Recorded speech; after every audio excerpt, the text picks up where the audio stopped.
So today we are going to talk about, I hope this works,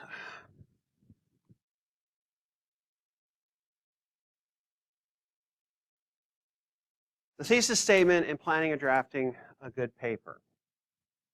Okay, so just like the paper itself, where we break it down into several different components, like brainstorming and intro and outline, rough draft, final draft, and revision, to come up with a good thesis statement and to draft our paper, break it down into its component parts so it's more manageable. So this isn't in your book, but this is the rule that I go by. A good thesis should contain three things: subject plus significance, answers the so what question, and is arguable. So let's talk about what these things mean. First and foremost, subject plus significance. Subject of your essay plus what you're going to say about that subject.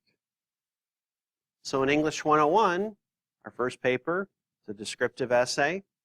Your subject is whatever one of those topics you picked from the textbook is. Okay, so say you picked your favorite photograph. Okay, that's the subject of your essay. Your significance is what you're going to say about it. So, back to your favorite photograph. What does it mean to you? That's the significance. So, the photograph of me and my grandfather fishing has meaning for me because he has passed on. It reminds me of a simpler time, and it makes me smile every time I see it. It's off the top of my head. It's not the world's greatest thesis statement, but you can see the point. Okay? Topic of the essay plus what you're going to say about it. The next thing is answers to so what question. First time I remember hearing this, I was at Arizona State, and I had a very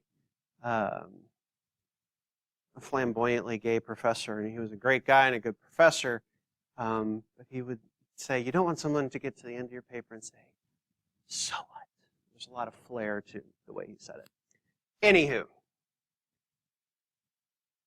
if we're using a topic that's fairly commonplace, we don't want our reader to get to the end and say, so what? Lots of people have been to Disney World, if you're writing about your favorite vacation spot. Lots of people have been to Orange Beach. The way that you answer the so what question in a case like that is you make it your own. You make it about your specific experience. Maybe you went to Disney World when you were 7 and you punched Goofy. I don't know.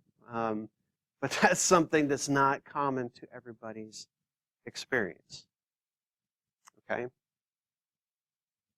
a Disney joke. I wish I could tell, but I can't. Anywho. It's arguable. In other words, it gives you something to prove throughout the course of the essay. Okay? And we prove this in the case of a descriptive paper with examples. You can't just say, Orange Beach is my favorite vacation spot. I don't believe you. You have to say why. You have to give it meaning. Okay?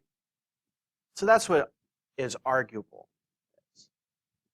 We're going to discover in essay writing that arguable means making a rational argument. It's not, the cable news, two people on opposite sides yelling at each other for half an hour that some people somehow find entertaining. It's making a rational argument that you support with evidence. All right, so let's break this down even further. Now, a lot of this stuff comes from your textbook, okay? A good thesis statement focuses on just one central point or issue. And this is a comment I put on a lot of first papers. It's much better to be specific about a few things than general about many things. Can you tell me about your entire day at Disney World in a 3 to 5 page paper? Not with a lot of detail, you can't, okay? You have to narrow down your focus, and that starts with the thesis statement, to the most important things to prove your point. Okay? A specific thesis sets you up to make a clearer argument. I'm going to touch on this again, but really after the introduction, there shouldn't be too much in the way of surprises in your paper. Okay? You provide a focus at the end of the introduction, you stick to it throughout the paper.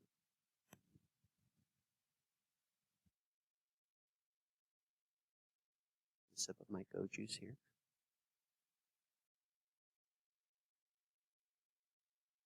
All right, a good thesis statement tailors the scope of the issue to the length of the paper. This is why it's important to know your assignment. And this will be part of the drafting section of this PowerPoint. But it's important to know your assignment because if you know what your audience expects, you can tailor your thesis to your argument. We touched on this Thursday, but who is your audience for the paper? For any paper? Not me. All of you. Yeah. Other college students. And that goes for any of my classes. I read your papers with that audience in mind. Yes, I'm the one reading it primarily. However, that's who I assume your audience is. A good thesis further provides an accurate forecast of what's to come. Provides direction for your entire paper. If you find that you have a paragraph that you like, but it's really not supporting the thesis that much, you need to tweak your thesis. Every point that you make in your paper should relate to the thesis. That's why I'll often, not often, but I'll make the comment if this happens in a paper, you're losing focus from the thesis or something like that.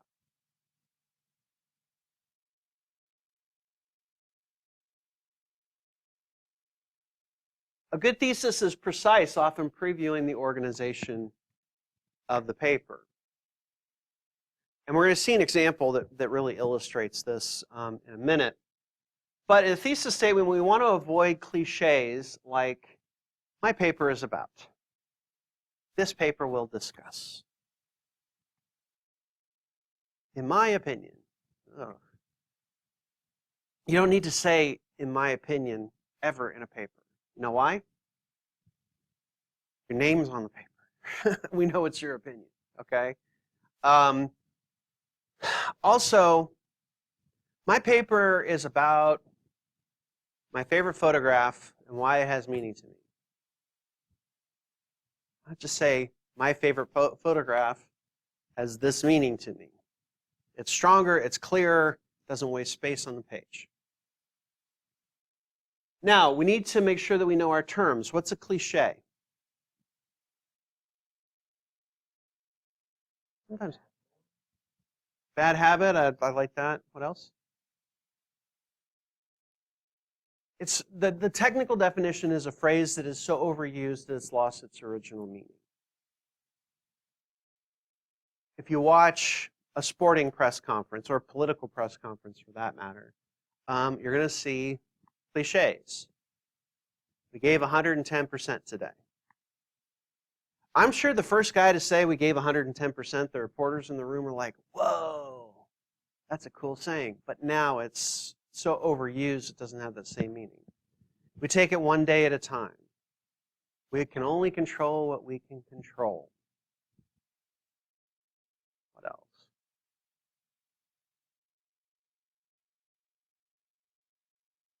Yeah, I'm blanking.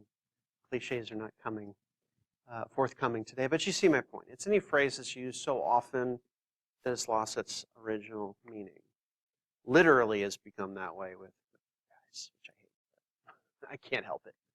It's just a current style in saying, oh, I literally went and had a hot dog. Like, you thought you were being figurative? What it's being used for now is emphasis. Okay, off soapbox. Cliches and blanket statements tell neither the writer nor the reader what's going on. Now, blanket statement's another term we probably have to define. the statement about your sleeping bag? Want to guess? Sure. Yes, it's too broad. Typically, it's so broad it either can't be proved or easily disproved. For example, since the beginning of time, people have had favorite photographs. First photograph was in 1838. There's plenty of time before that. Everybody has a favorite photograph. All 8 billion of us? There's people on Earth who've never seen a camera or know what a photograph is. Not many, but there are some. So, blanket statements are something to avoid. I used to do, for the descriptive essay, describe a home away from home. And I would even put it in this PowerPoint. Don't say home is where the heart is. And I would inevitably get 4 or 5 papers that start off with, they say home is where the heart is. Yuck. Okay? So, avoid cliches and blanket statements. And these are kind of like the comfort food of the writing world. I understand why people use them, but it's just a habit we need to break. All right? We love macaroni and cheese, but if you eat it every day, all day, you're going to be in trouble. All right, so something to keep in mind, because I've thrown a lot of stuff that this one sentence is, okay? The first thesis statement you write does not have to be the last thesis statement you write. The writing process is fluid. Your essay and your thesis can both change shape during the course of the writing process. If you don't know how to word your thesis, the top of your outline, just write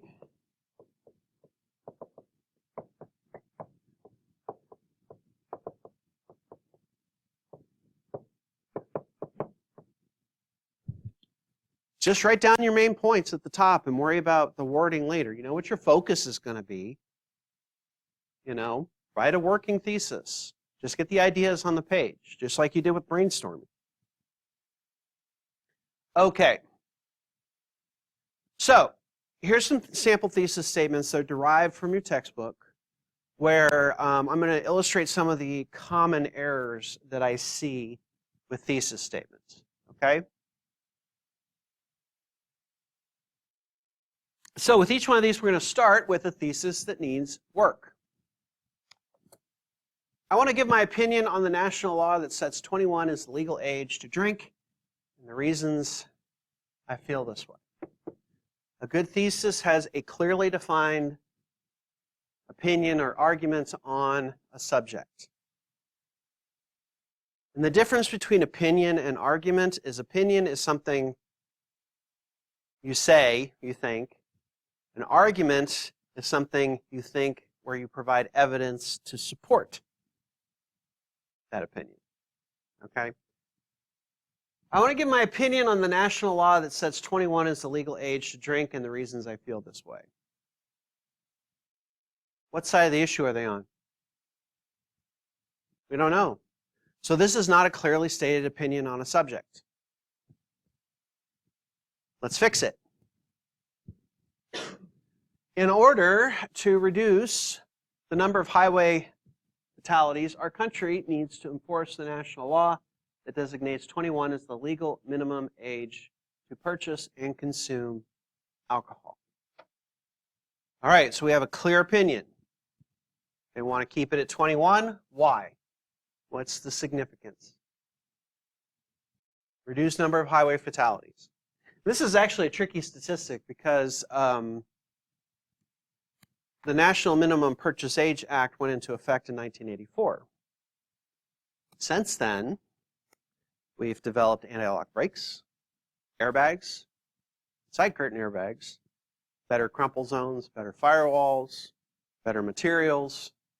So there's less highway fatalities now per capita than there were in 1984.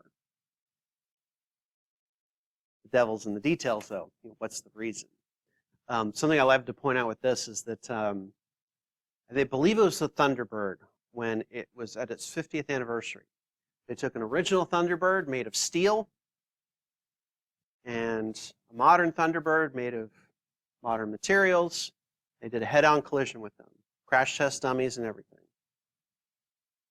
Which family survived the wreck? This one in the old steel car or the one in the new car?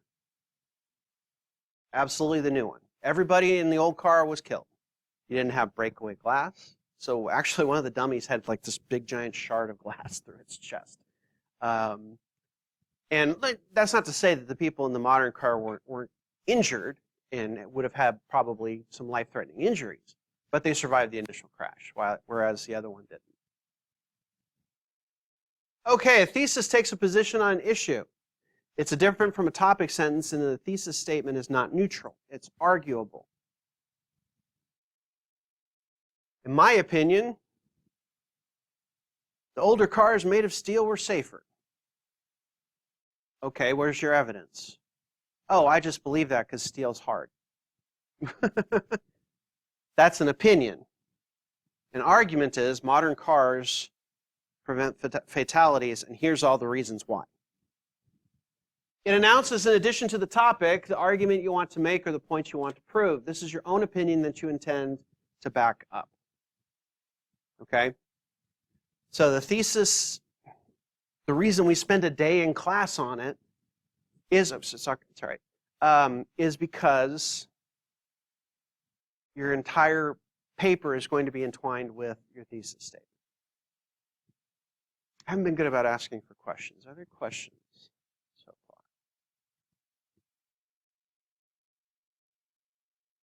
And I don't mean to do the uncomfortable silence, but research would indicate that it takes about 7 seconds for someone to form a question in their head.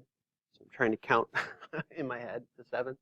All right, so a thesis, a good thesis asserts one main idea. Here's one that needs work. High school athletes shouldn't have to maintain a B or better grade point average to participate in school sports, and the value for some students is often overlooked. Why is this more than one idea?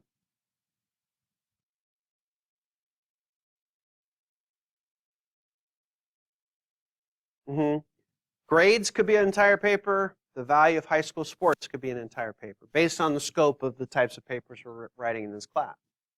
So let's look at one that's fixed. Because a student with a 2.0 GPA is adequately advancing toward graduation, high school athletes shouldn't have to maintain a B or a better grade point average to participate in school sports. Okay, so we're focused on one idea, and our main argument is that somebody with a 2.0 is adequately progressing toward graduation. Now, when I was in high school, I had to have a B average, but that came from my parents. And I hope it's not still like this, but when I was in high school, to be a cheerleader, you had to have a 2.5, which the cheerleaders were not happy about. And most of them, it wasn't an issue anyway. It was just the idea that they had to have better grades than the athletes. All right, a thesis should be as specific as possible, and it should be tailored to reflect the scope of the paper.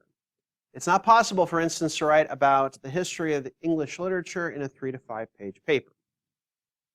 So we have to know what our assignment is asking of us, and I don't really mind if you go over the word count, and that goes for any of my classes. You know, keep your papers under 10 pages, please. And those of you who want to be English majors, when I was in grad school, I routinely, at the end of the term, had a, 2 to 3, 20 to 30 page papers every term. Yeah, that was fun. A good thesis has something worthwhile to say. Here's a thesis that needs work. I don't like to take courses that are held in big lecture classes at this school. Why is this problematic? Doesn't say why, and also, quit your whining, go to class. This is like saying, I like Pepsi better than Coke.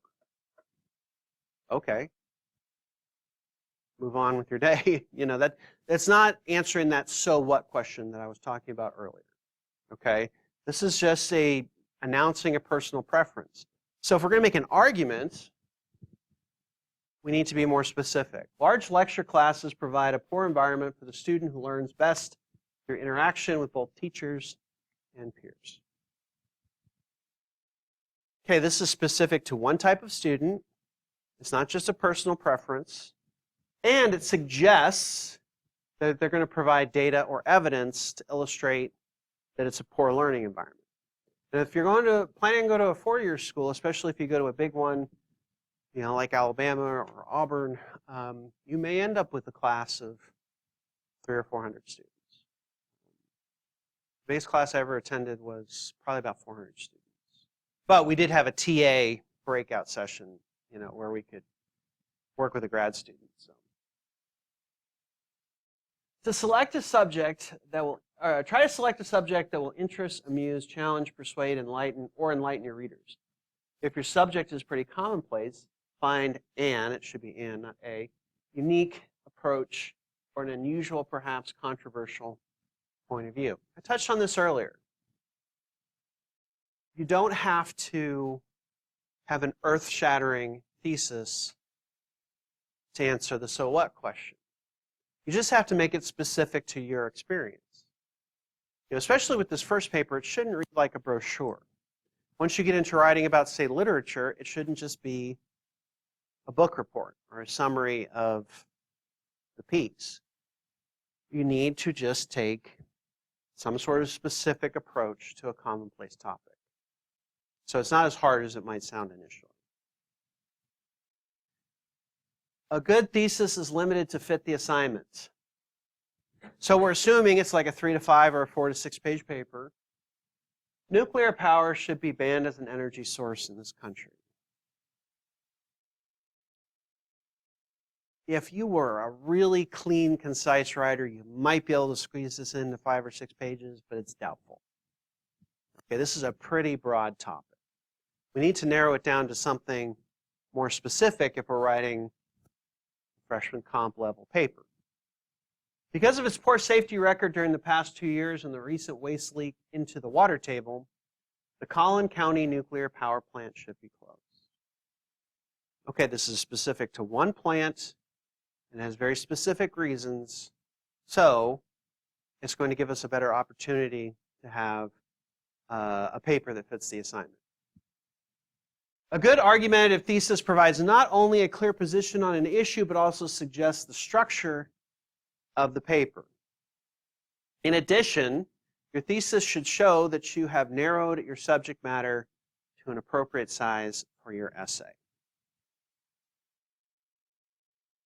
Okay, so it suggests the organization. What do you think is the first thing this person is going to talk about based on that thesis? Or safety record, and then move on to the waste leak. Well, it does seem nowadays it'd be hard to have a waste leak because they're required to put the spent material in like a concrete tube. We toured 5 years ago the plant in Dothan, and it's pretty interesting. The incontestable thesis. Here's one that needs work. The women's movement is good for our country. Well, that's pretty vague, but I'm going to go ahead and assume that they're talking about equal rights and equal pay for equal work for women and men. It's hard to get a reasonable person to disagree with that, right? There's nothing really to prove there. So we need to make it more specific. The Colorado Women's Party is working to ensure the benefits of equal pay for equal work for both males and females in the state. Okay? Talking about a specific thing, Colorado Women's Party. We have a significance. What are we going to prove? How are they, exploring the benefits of equal pay for equal work for men and women? Okay? That gives you an indication what the essay is going to be about and what they're setting out to prove in the paper. So, in order for it to be arguable, it must present a view that someone might reasonably contest, or, if not contest, question. Sometimes a thesis ultimately says we should be good or bad things are bad. Such thesis statements are so universally accepted that there is no need to prove the point. Okay? Picture of me and my grandma is my favorite picture. Okay. There's no there, okay? Why is it your favorite fish? Lastly, the inflammatory thesis. And this isn't setting your paper on fire, although I know I've written a couple that probably should have been set on fire. I still have my English 101 and 102 papers. Yeah, I know. We need to limit hate speech because the people who support the right to say nasty things are Neanderthals. And I say tals, not thals, because there's no th sound in French. And that's where the Neander Valley is. Are you going to keep reading this paper if you disagree with this statement? No, he just called you a name. He or she called you a name. There's no reason to keep reading. All right? And one of the things when we're making an argument is we want to make sure that even if somebody disagrees with us, that they'll still read our paper. And they may get to the end of it and say, you know, I still disagree with them, but they make a good argument. That's all you're looking for. You're not going to convince everybody. So let's look at a thesis that works in this context. Although Fish makes a compelling argument about hate speech legislation, he fails to acknowledge the social and economic factors that make hate speech legislation beneficial to people's neighborhoods and pocketbooks. These both say the same thing. The other side is wrong. But when you keep an even tone like this and show that you're going to present a rationally thought out argument, even if somebody disagrees with you, they will still likely say, okay, I'll read your arguments and see what your points are. In an essay where you're making an argument, it's essential to keep an even tone. Otherwise, your audience may not take you seriously. You must keep a level, non-combative tone because it will make your argument more believable by parties on both sides of the issue. And that's really our goal. We want people, whether they disagree or neutral or already agree with us, to keep reading our argument.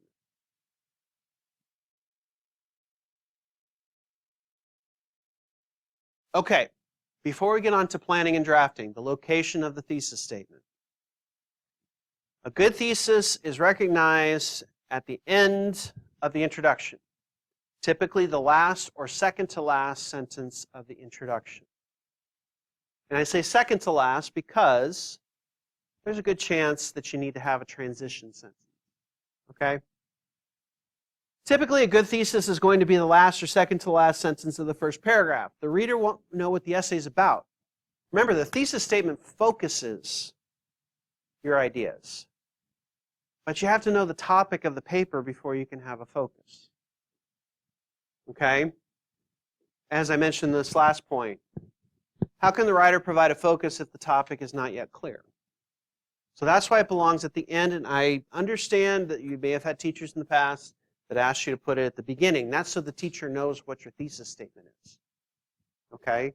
But as we grow as writers, we're not just writing the same essays we would have in elementary school. We're writing college-level papers. We need to develop our writing. Questions on that? All right, let's run through some of the stages of planning and drafting your paper after we do a quick review. I forgot about the review page. A good thesis contains a subject plus significance, answers to so what question, and is arguable. A good thesis tailors to the scope of the issue and the length of the paper. So, you need to know your assignment. A good thesis provides an accurate forecast of what's to come. And it's going to be precise, previewing the organization of the paper.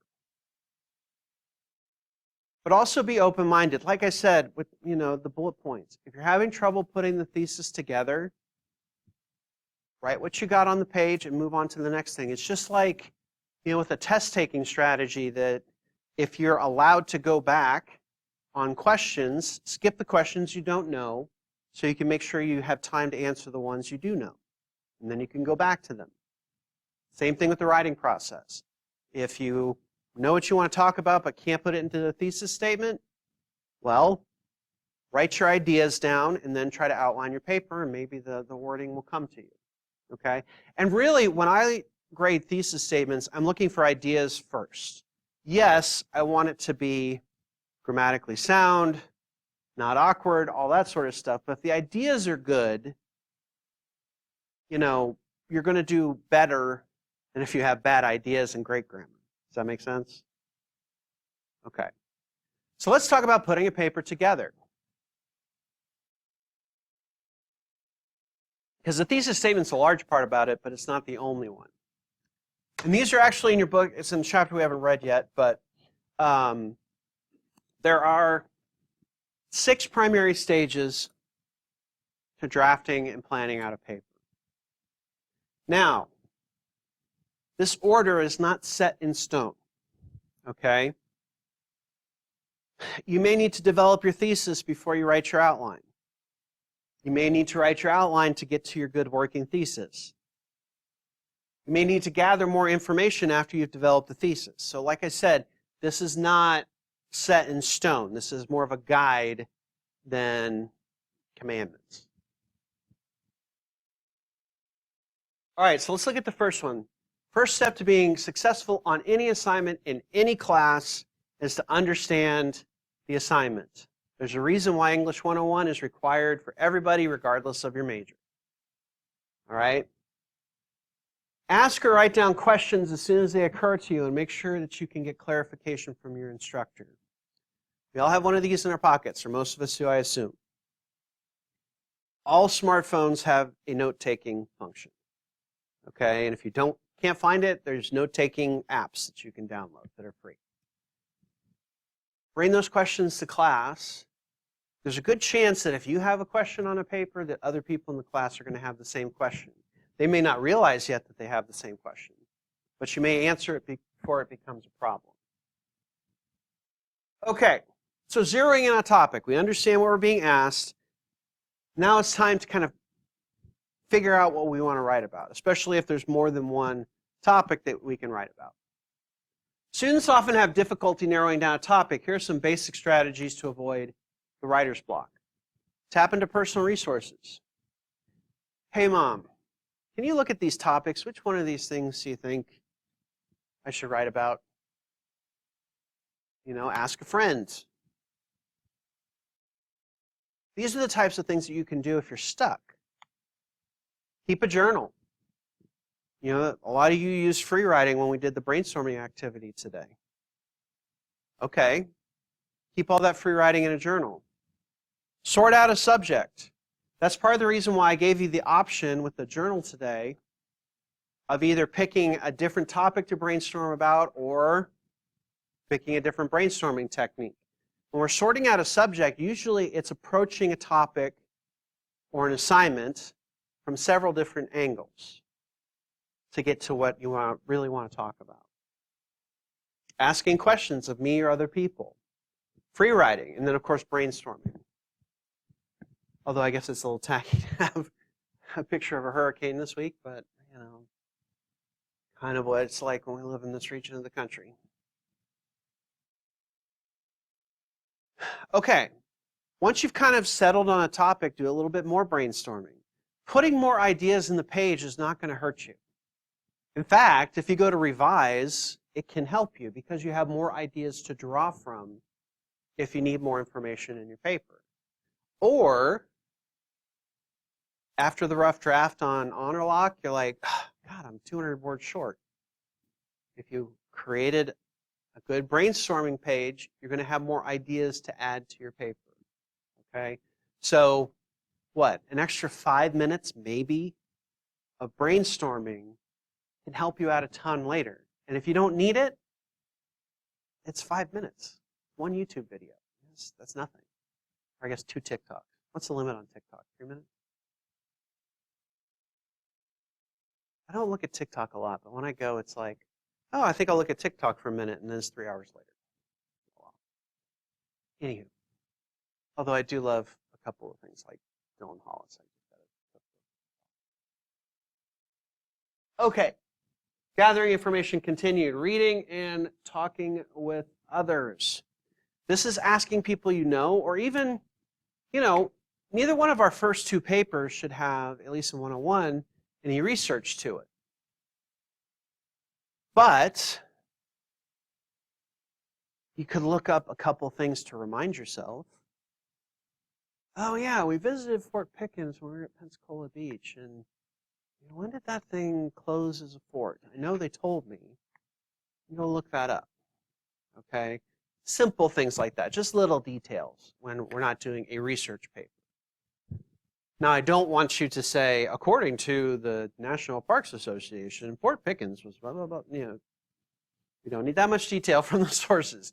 But you can go and read stuff to remind you or refresh your memory for a paper like this.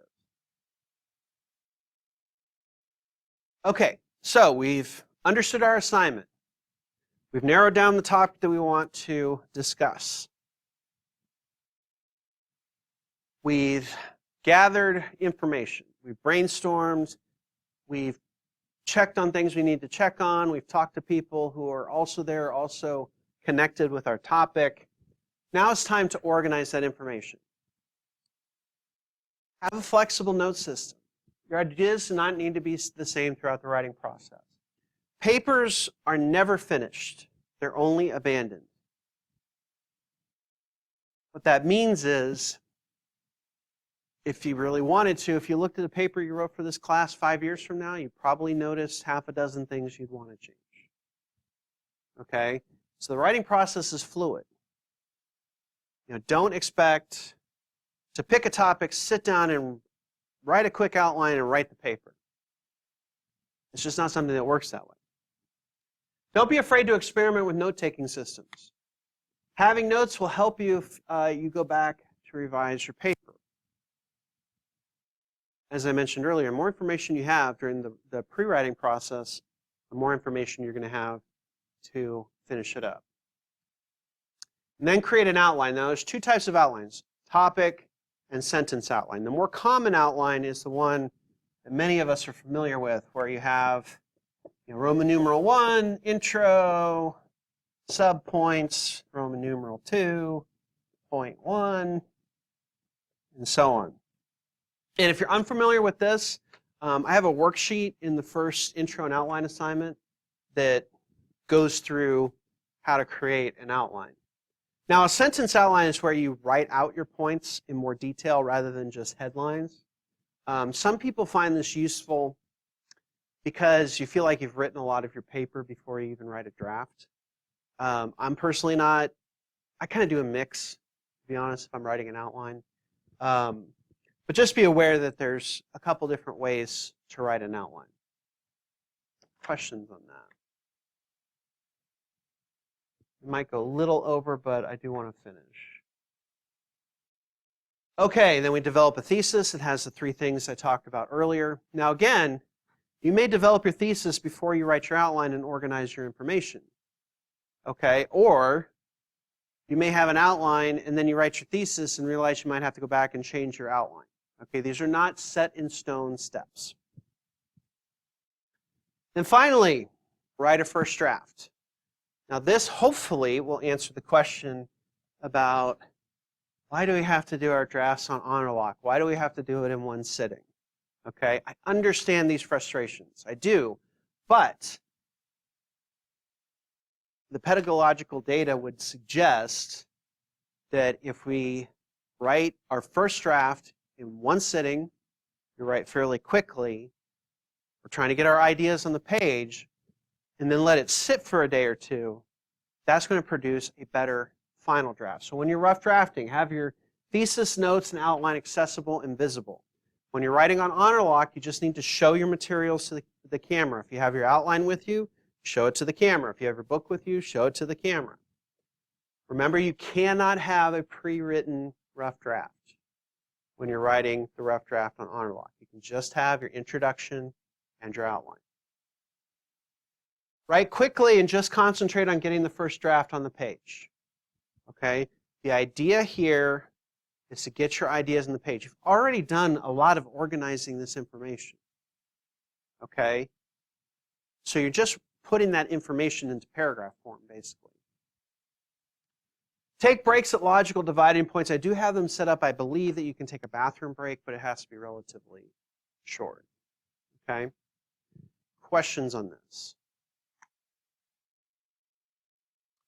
All righty. So, I hope this will help you with thesis statements. Let let me go ahead and turn off the video.